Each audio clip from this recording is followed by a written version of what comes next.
Welcome back to Legal Threads, where we pull apart the knots of famous cases and see how the law really works.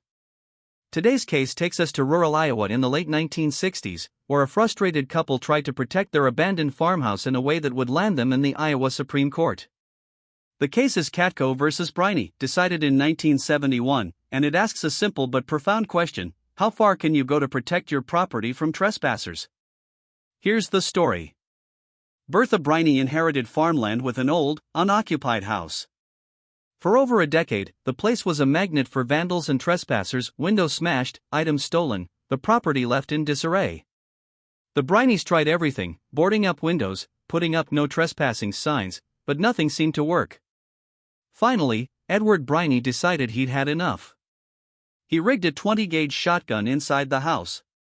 The barrel was aimed at the door of a bedroom and wired so that anyone who opened it would trigger the gun. Initially set at stomach height, it was lowered to aim at the legs, still capable of inflicting devastating injury. There was no warning, no sign, no chance for anyone entering to know what awaited them.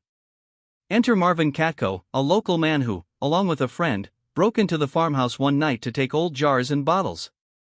When Katko opened that bedroom door, the shotgun went off. The blast shattered his leg, leaving him hospitalized for 40 days and permanently injured. Yes, he admitted he had no right to be there. He even pled guilty to petty larceny. But he also sued the Brineys for damages, and a local jury awarded him $20,000 in actual damages and $10,000 in punitive damages. The Brineys appealed, arguing that the law should allow a landowner to use a spring gun to protect against trespassers and thieves. But the Iowa Supreme Court said no. The justices held that while you can use reasonable, non-deadly force to protect property, the law prohibits willfully inflicting death or serious bodily harm solely to protect possessions. Human life and safety come first, even the life of someone breaking the law.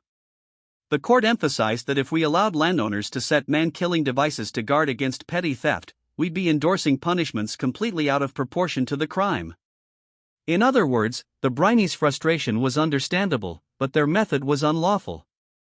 The decision in Katko v. Briney became a leading modern statement of tort law. Property rights are important, but they are always secondary to human safety. You cannot do indirectly, through a hidden mechanical device, what you would not be allowed to do directly if you were present. The ruling reflects a broader policy choice in American law. Violence in defense of property must be limited, and disputes like this are better left to the courts, not the shotgun. That's the thread in Katko v. Briney. A trespasser's wrong doesn't justify a landowner's deadly trap. Remember, the law places life above property. Thanks for tuning in to Legal Threads.